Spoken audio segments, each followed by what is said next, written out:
want to start out with a very big question, and I realize we only have so much time today, but I thought it'd be good to at least get your take on, as an educator and as a board member of the UNA, what in your opinion is the most important role a nonprofit serves in our community and in our state? Some of your audience will accuse me of being a university person who won't be pinned down to a simple answer. Yeah, that sounds like a professor. Right. But this is an important question because there is no single answer. Okay. For example, think of what would happen if we did not have nonprofits in our autism community, developmental disabilities, intellectual challenge community. In other words, delivering services nobody else delivers. Government doesn't do those services anymore. That's entirely the nonprofit. So it's actually making the community itself better through that route. But secondly, you can make a very strong argument, which I do, that nonprofits in many ways are the glue that hold a community together. Glue, okay. I think it's that important. Yeah. They reach across between for-profit businesses, government, and the nonprofit world, and in addition then reach across different groups within the community through their board members, through their volunteers. You get people together who otherwise would never meet and strengthen communities. And I think we sometimes really underestimate how important that one is. So it's first of all, the nonprofits that, if I'm hearing you right, they find those niche areas of need that no one is serving, and then in the process of doing that, they become a unifier for the community between government agencies, universities. Got it. Okay. Yeah. I like it. And our jargon term for that is social capital. While they're off doing good work, they in the same time learn who they can trust in the community, who they can turn to, where they turn to for help, so forth. I like it. And that creates social capital, is what you're saying. Correct. And then a third one, which I really value, and maybe other people don't quite as much, but I think they should, is they're an alternative voice to the official line of what's going on in the community. In other words, they're social critics. Okay, talk about that. What is it? Do you have an example in your mind of a good example, that you've either been on the board with or been involved with? All kinds of them. Yeah. All kinds of them. But for any advocacy group, as an example. Sure. Yep. Mm-hmm. But I think one of the most dramatic, is back in the 80s, government would not touch HIV/AIDS. They were afraid to go near it. It was stigmatized. Mm-hmm. It was the nonprofit world that led out and started into it, and then government after kind of followed their lead. Yeah, that's a great example. Yeah. So again, I only gave you 3, but as I mentioned to you in the beginning, when I teach a course on nonprofits, that's often 3 nights of class. Yeah. Yes, thank you for that quick summary, though, because I think just as the listeners here, there is so much to nonprofits, and I think my hope is... I want to start out with a very big question, and I realize we only have so much time today, but I thought it'd be good to at least get your take on, as an educator and as a board member of the UNA, what in your opinion is the most important role a nonprofit serves in our community and in our state? So you've experienced, obviously, as a chair of the UNA, and you've been involved with many nonprofits. What in your mind are the traits of a healthy nonprofit? The standard answer to that, which has a lot of validity but not enough, is probably criteria number 1 is a nonprofit that has close to a year worth of operating reserves available to itself. So that you start with the finances right off the bat. Okay, right off the bat. And why do you start with that? Because they're the biggest challenge to nonprofits in Utah and probably across the country. Stop and think. Their primary sources of income are, depending upon what types they are contracts with government, private donations, foundation grants, corporate gifts, and so forth. When the economy goes down, the demand for their services go up, and their income goes down. It's a really good point. So they've got to, it isn't that they're in danger of going out of business, but if they're going to serve the way they really ought to, they've got to have reserves. Mm-hmm. And you feel like a full year's worth? Pretty close. Okay. Pretty close. Excellent. But then I would really add on top of it, to me, which are much more intangible.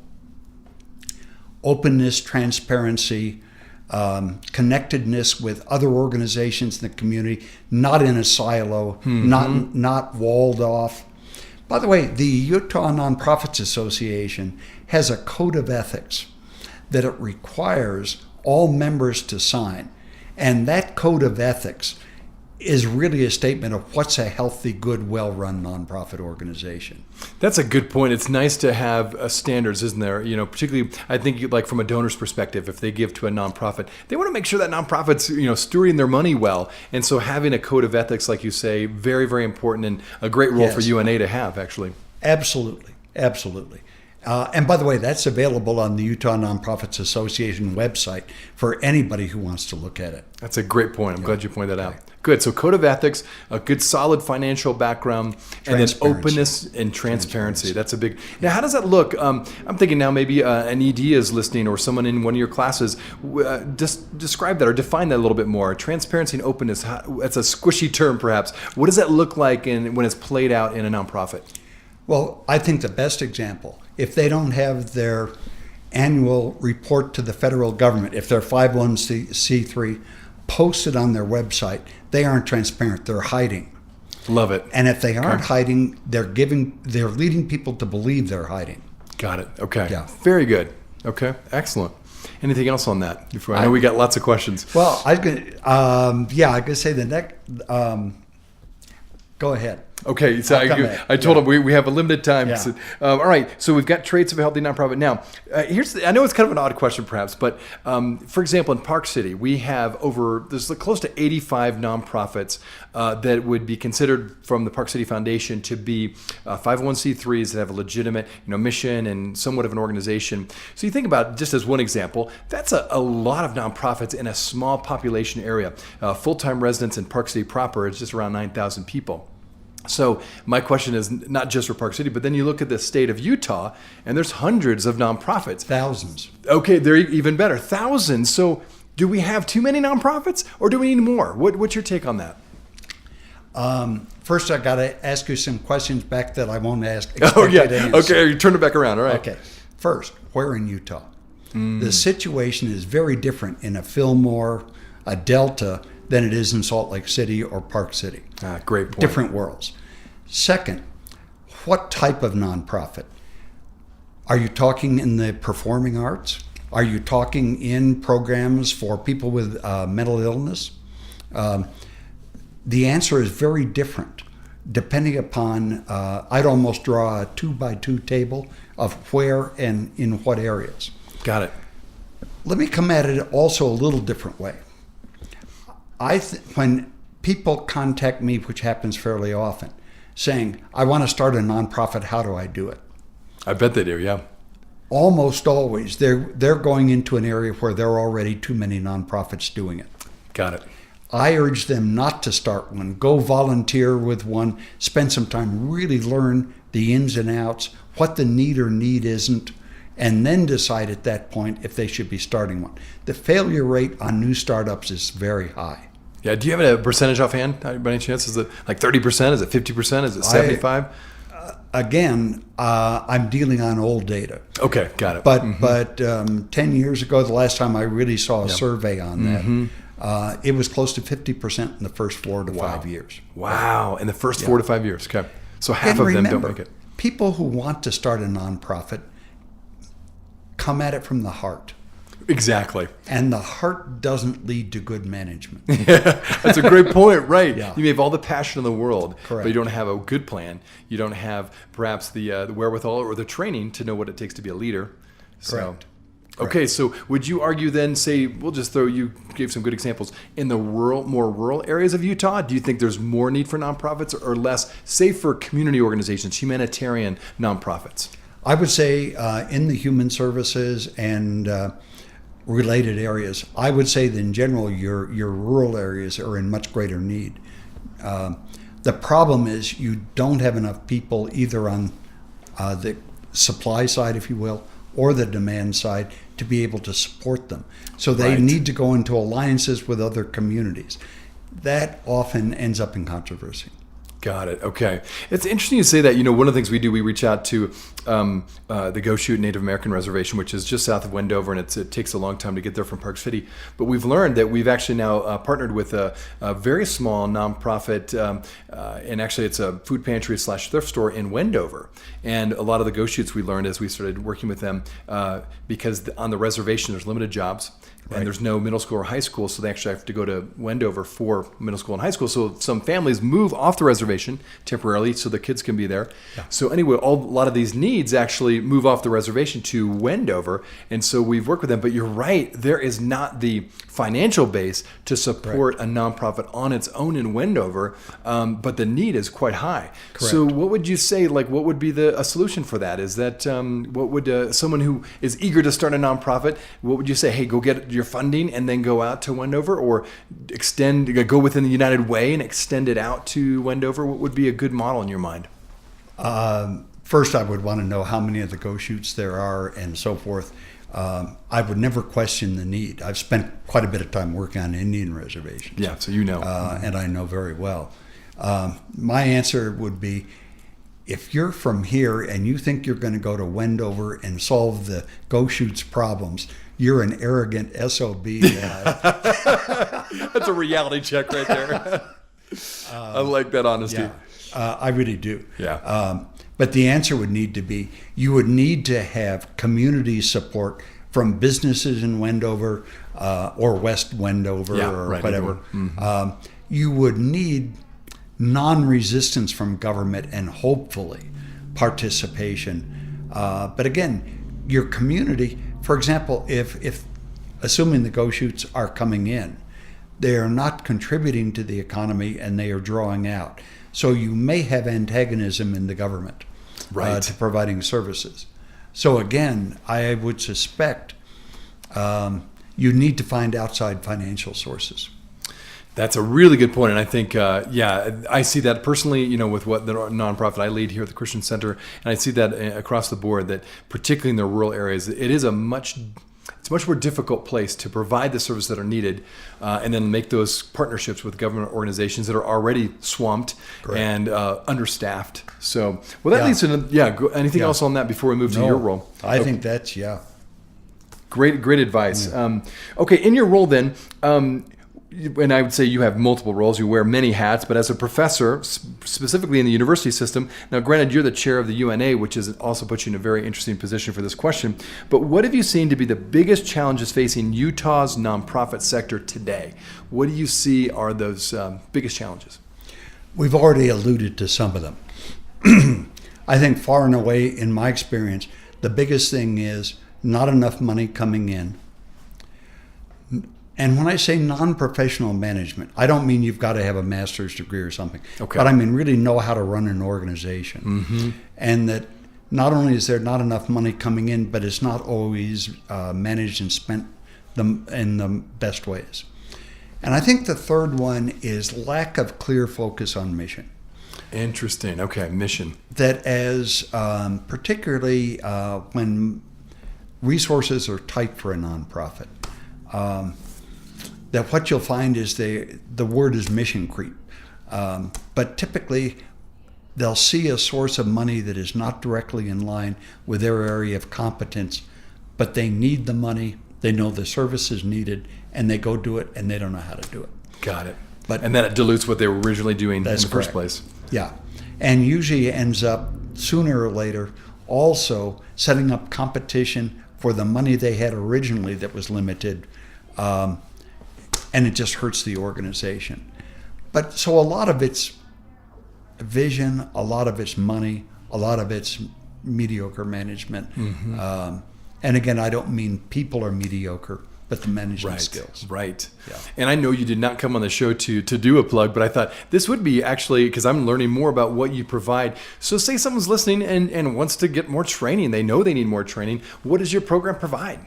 Well, let me talk about alternatives to my own first. Okay, sure. You've got a number of training programs and credentialing programs on board management, financial reporting, and so forth through the Utah Nonprofits Association. Very low cost. Some of them electronic, move around the state. Really a lot of sources of good information and good way to strengthen your staff. The University of Utah's Continuing Education Division has what they call the Nonprofit Academy of Excellence. Okay. And they have for a long time, which is just, in terms of sophistication, depth, and length, just one step more sophisticated than Utah Nonprofits Association. Right. Okay. For those, I would say particularly who are working in nonprofits, it may not be evident just on the surface by names, but I would ask them, I would urge them to really consider a Master of Public Administration. People don't realize the world has changed so much that now across the country, 55% of the Master of Public Administration graduates are going into nonprofit organizations, not into government. So that's fascinating, interesting. And what do you think that is? Is there just less jobs in government, or they're not as fulfilling, perhaps? Much more the former. Okay. That what used to be delivered, services that used to be delivered by government managers, service delivery people, in general now tend to be contracted out into particularly the nonprofit sector, but somewhat also into the for-profit. And you're saying that's not just Utah, that's across the board. Across the country. In our country. Got it. Across the country. You stop and think, again, when we talk human services, and by that I'm talking broadly, intellectual challenges, mental health, autism, rape recovery. I mean, you just keep going. There is no delivery capacity left in government. Got it. So there's more action in the nonprofit sector, even though their funding tends to come from government. As it is ironic, isn't it? Okay. Yeah, very so they're much still supported. But anyhow, so the Master of Public Administration program, and we do have a specific concentration in nonprofit management. At the last I heard, which was last fall, we're offering typically 13 different courses on managing nonprofit organizations in a 2-year cycle. That's impressive. I think it's way more than most people would actually imagine. This is everything from managing volunteers, how to run a board, just human resource management. Full gamut. The BYU Romney Institute of Government also has specialization in nonprofit organizations. I didn't realize that either. Okay. Are those the primary two places in Utah? BYU and University of Utah, or does Utah State or Westminster have anything? Westminster has a master's degree, I believe it's called in community leadership. Okay, got it. And they do some nonprofit in there, but it isn't directly on it, but it's close. Got it. Yeah. Interesting. Okay. Yeah. Well, good. I know we've got still some more to cover. So now you've spoken about some of the challenges. There's been a lot of buzz about this collective impact, and I know it's a loaded term and it's a misunderstood term. And so let's speak about that a little bit. For those who are listening, collective impact was introduced by John Kania and Mark Kramer, kind of around the 2011 timeframe in the Stanford Social Innovation Review. They wrote about how key actors from every sector in a community must join together, in their opinion, in a disciplined, collaborative effect and motion if they want to solve entrenched problems. Now, again, there's been debate about exactly what collective impact is, how does it relate to collaboration, and then you've had an interesting angle too, this idea of money for success. Yeah. So talk about maybe the double-edged sword of this collective impact idea, and it's somewhat, I don't know if you want to call it popular in nonprofit worlds, but a lot of people feel like they need to get involved with collective impact. So speak to that a bit. Sure. And again, if we had 2 nights. I bet this is another big question, this right? This is a big one. Yep. I think it's best if I do it by example with the Salt Lake United Way. Perfect. Great again. Several years ago, in fact, close to a decade ago, before the Stanford people, they came to the realization that for all the millions of dollars they had given out to community organizations, that they could not sit back and show many impacts where their money has made a really significant difference. Okay. They decided to become a leader across the country, and is across the country now. So they made a strategic decision to do that, to shift gears a bit. And again, I may misstate some minor facts, but I don't think so. They no longer accept grant applications from organizations. They accept a collective impact proposal from a community centered around what we call a sticky problem in communities. So, for example, poverty, illiteracy of children at age 6, recidivism, returning to jail among people with substance abuse. So very specific problems that a community recognizes, hey, this is a sticky problem. Got it.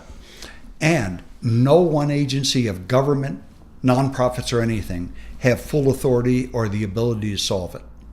Interesting. Okay. So what the United Way is doing now is requiring essentially the community that's involved in whatever the issue is must come together and agree to collaborate. Now, what makes it fun is and enticing, because believe me, collaborating across organizations is not easy. No, it's not. No. Okay. Everybody may agree on the goal, but they will disagree violently sometimes about the means to get there. And collaboration doesn't just happen because you decide you agree on a goal. Okay. So, what United Way does, under my understanding, is they will accept a proposal from a community if it includes all the key actors. Okay. Once they accept them, they will assign staff to help them work together and get through the problems of learning to collaborate. And then United Way, again, is investing in the staff, right? Correct. I'm sorry, I should have been clear on that. That's all right, yeah. But then they don't have to submit subsequent applications as long as they're making progress toward the goal. Okay. Or the problem is solved. Mm-hmm. Now, how well has it worked? Yeah. Because obviously this is controversial. Mm-hmm. When you stop and think about the organizations that just almost automatically would get 100, 200,000 a year to support them, no longer being eligible unless they're in a collaboration. And look at all, you can imagine how much disagreement. So yeah, I'm curious. I mean, that's on the surface, it seems like a great idea. Correct. But practicality-wise, is it very, very difficult? Okay. Very difficult. My understanding is there are 6 to 7 major collective impact projects that have been started, and I may be underestimating it. And verbally, and I'm speaking on behalf of United Way, which I shouldn't do, that more than half of them are still going. Okay. And I know they have been running ads. I haven't seen them since November, December, showing, for example, how many children in poverty now are really have improved their education, are getting full meals a day, and so they're seeing some results and they're reporting on Correct. At least a few of them. Correct. But there are other communities that started into it and said, this is not us. We aren't doing it. And it pulled out. So the communities kind of rejected it, if you will, and the United Way would say, okay, so we're going to pull our money and our staff out. And got it. Okay. Yep, we'll go someplace else. Yeah. The pay for success. Yeah, so talk about that. Yeah, that's related, but it's different. It incorporates usually. In other words, many of the collective impact projects are starting to use pay for success. Oh, interesting. Okay. Yeah. Pay for success is simply applying business tactics to solving human problems, in which typically for-profit corporations are talked into loaning money, giving money, so that nonprofits can, working in collaboration, can attack a major problem. And if it's successful, the government agency then that would have funded it pays back the for-profit corporation. Oh, really? The government pays them? Okay. Yeah. Now, okay, so talk about, again, it sounds like a good idea. Does this work? Is this a better approach, or is there some drawbacks? This is a very relatively new concept. It has the advantage of being very appealing because it sounds very logical. It does on the surface. Yeah. And by the way, the nonprofit, as I understand it, tends to get paid less or so forth if they don't accomplish their goals. Got it. Okay. Part of the problem, but again, many advantages of it. The biggest worry across the country, and part of it is because of some negative experiences, where if you put that much incentive into it and you're dealing essentially with almost immeasurable, not measurable outcomes, because it's all outcome. It isn't the number of services you provide. It's outcome-based. Outcome-based. Mm-hmm. Impacts in the community. And again, just I think to make it very simple, people with Alzheimer's disease, what is an outcome? Mm-hmm. Great question. Okay. Great question. One of my colleagues who's involved in substance abuse is in a Pay for Success, his organization. Okay. I've said, what are your definitions of success? He said, 3 years of sobriety. Okay. Now, how do you measure that, I guess is the question, right? You've got to go out and find them. Okay. All those kinds of things, and determine somehow that they are. Now, is 3 years a good measure? Yeah, who says 1 year, 2 years, 3 years? Yeah. 2 months? I mean, 10 years. Mm-hmm. In other words, what are we really trying to accomplish? If they're all back drinking at 4 years, good point. Then what have we accomplished? Mm-hmm. Okay. So the metrics and the measurements are really not clear. In many of the human services areas, some are very easy. The more tangible the service provided, the easier you and fed the more so many sense is people, made. and through the Salt Lake Rescue Mission or whatever, right? Yeah, got it. Correct. Or the number of people who fed are then 5 years from now gainfully employed, or take the housing first approach to chronic homelessness. Right. If 5 years from now they are employed and earning benefits and so forth, that's a success. Really neat. Really What is neat. interesting in that, I know you probably have seen this too. Salt Lake in Utah as a state has actually gained some ground and as a model a bit across the country for the homeless issue specifically. Absolutely. Yes. Uh-huh. And is that a pay for success model, or is that more of a No. Okay? No, it's not. At least not that I'm aware of. Got it. Okay. And then again, the last one I want to bring up, which I don't want to use this to completely put a negative cast on Pay for Success. But when you have that much money into it, the incentive to game the system, if not lie, really is right in front of your face. Because there's so much pressure to produce outcomes. Yeah. Okay. And again, whether gaming is dishonesty or just self-delusion, but there have been programs that have been found to have been fraudulently reporting. They try to build, the better ones try to build in checks and balances. Right. Another one of the universities in the state of Utah has been contracted and has been doing one that's been in the paper. Okay. So forth. Got it. So again, this is one. If you want to get into this kind of thing, you don't want a training program. You want to come to take a course at sounds like the it. master's Really level. get into the inner workings of this, because I really appreciate you being on the show for this, because I think it is one of those. We've interviewed some other EDs, executive directors, on this issue, and I think you're one of the first that has brought up this the pay for success model that's kind of maybe using the collective impact concept and then really taken to a different outcome, if you will, speaking of outcomes. So very, very helpful. And now one last question I do want to ask with our time that we have left. You're obviously in a university. You help train future nonprofit leaders. 55% of your graduates, go to nonprofits, which is actually pretty wonderful. By the way, we're not quite that high, but that's the okay, national got it. figure. That's the national figure. Sorry, We're 35, 40%. Okay, Yeah. but still, you're moving that Very direction. much. Sounds like, Yeah. which was fantastic. Yeah.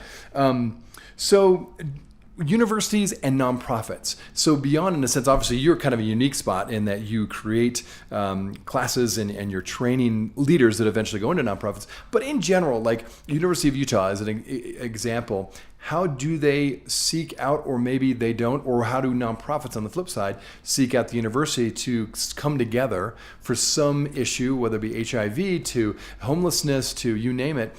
Do you see successful models where universities and nonprofits work together? And if so, what does that look like? Or is it just impractical? That's just too different of a mission? Universities are as different internally as the nonprofit sector is.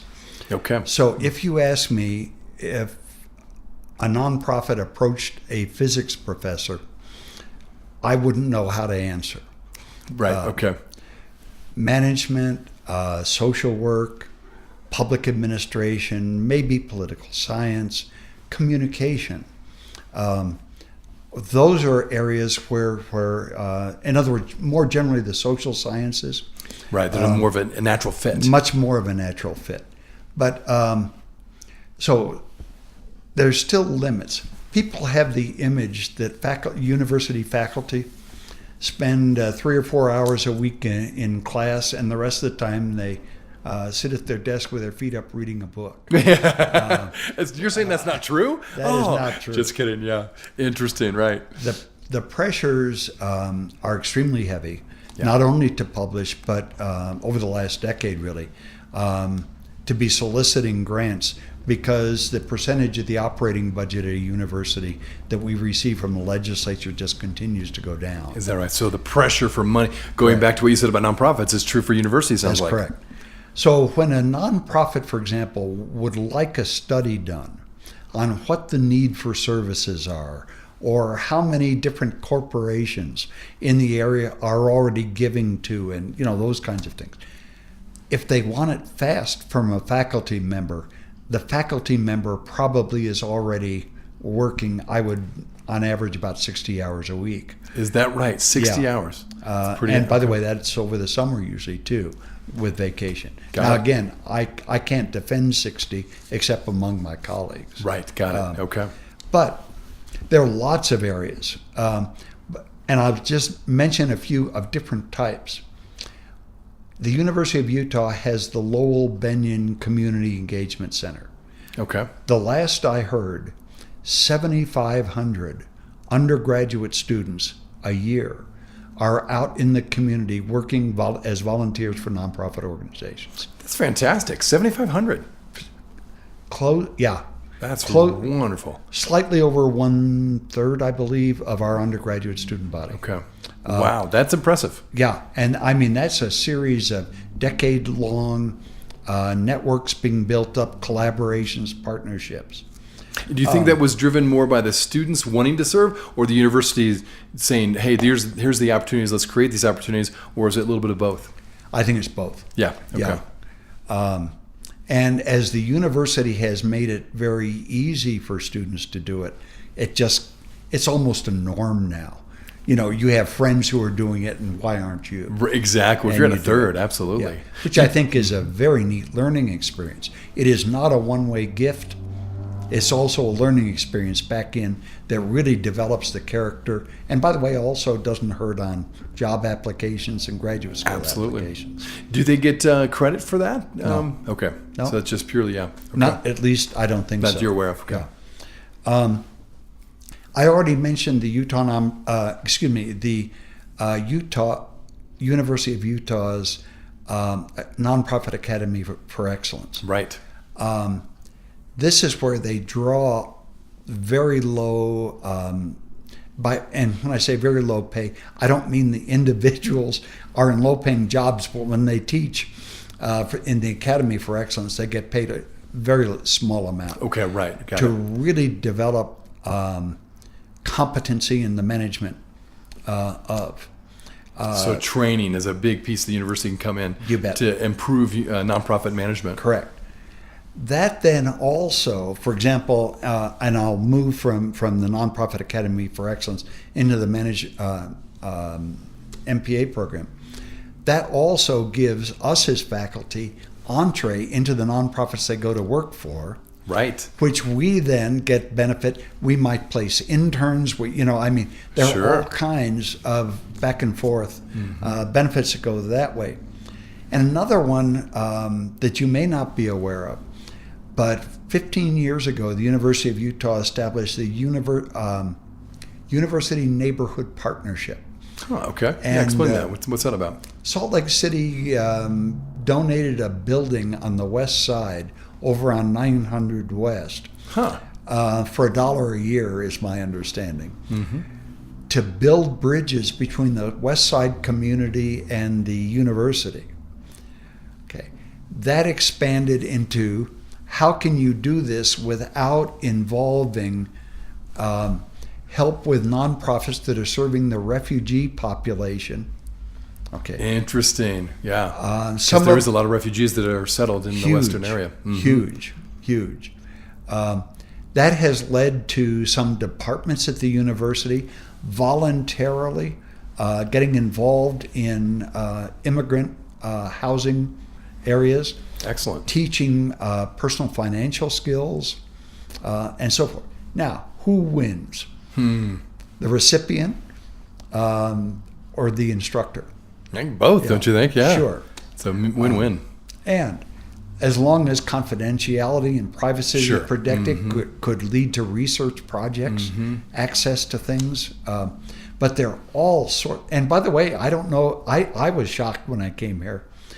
When I think of a when I think of a public university, I don't think of it being a nonprofit organization, but the University of Utah, technically and legally, is a 501c3 nonprofit organization. Well, it's interesting you say that because, I have realized that and hospitals often are. Not all, but a lot of hospitals are. And I do think it really surprises people. Like, wait a second, I pay a lot of money for tuition, but no, it's just the way it's structured. So there is a lot more, I think, that universities have in common with your typical nonprofit than I think most people realize. So very good point. Yeah. Again, there are lots of different ways. The Lowell Benyon Center also has community engaged learning projects in which faculty usually set up a research design and go out and apply it. Your go shoots are sick and tired of being researched. Community engaged research, you sit down and talk with a group of people about knowledge that would benefit the target population. Yeah. And then work it into a research design that becomes a benefit to both the researcher and to the recipient. Yeah, much better approach, sounds like. Correct. Right. But difficult to pull because the community doesn't always want to go where we know-it-all faculty want to go. I could see that, a little bit of a bias against the university professor that knows it all, so to speak. But I think I'm repeating myself. We put interns out into nonprofits. We put graduate assistants out into nonprofits. We did last year. We put graduate assistants out, solicited proposals. A graduate assistant right now is getting $14,500 a year. Really? Huh. We require the nonprofit organization to pay 10%. Okay, that's reasonable. Yeah, and then they get a great benefit. Correct. That's a great partnership. And by the way, it's also a way that a number of our students get jobs. I can see that. They're already kind of halfway there, sounds like. Sure. So again, there are all kinds of ways. But as I was trying to say in the beginning, if it's research, that can be done, but it's tricky. Tricky. But that is the role of the university there, where they're special. That's your specialty, is research, and to be able to do hands-on data that then further informs nonprofits for more effective, outreach and programs. Well, this has been. I wish we had more time. It's wonderful to have you on the show again. Talk about maybe there's a website, perhaps, or if people are interested in the program, where would they go? Where would you send them online? For the MPA or for the UNA? Actually, let's do both. MPA program first. The MPA, you simply go on Google. You can just Google MPA University of Utah, or you go to the General University of Utah website, go to the A to Z directory, public administration, and it's right there. Takes you right there. Perfect. And then, like I said, Utah Nonprofits Association, UNA, we can go to their website. Absolutely, go to their website. It's open and accessible. And again, I didn't want to use the words Form 990. That's the official annual reporting document. It's posted there. The bylaws, the officers, everything they do. They're there to help nonprofits. They're a resource, aren't they? That's the whole purpose and the reason for UNA existing, and why a number of us, including a lot of nonprofit directors, are on the board, volunteer with it. Exactly. It's a neat organization. Yeah, I agree. I mean, I've loved being on the board the last couple of years now, and it's a great resource that I know up here in Park City and Summit County. I think there's a lot of both donors and nonprofit leaders and staff members that have no idea about the UNA. So I'm glad you put a plug in for that organization. It is wonderful, and the whole goal is to resource nonprofits so they're more effective in serving the community and meeting the needs. So. Correct. Well, again, Steve, thank you so much. It's been such a privilege. Come find out more about Steve and all he does on the University of Utah's website. Again, the Masters of Public Administration program, Professor Steve Ott. He's also the founder of the Nonprofit Concentration, and of course, he is the chair currently of the Utah Nonprofit Association. Steve, it's been a privilege. Thank you so much. Thank you. I've really enjoyed it. I hope it's useful. Absolutely.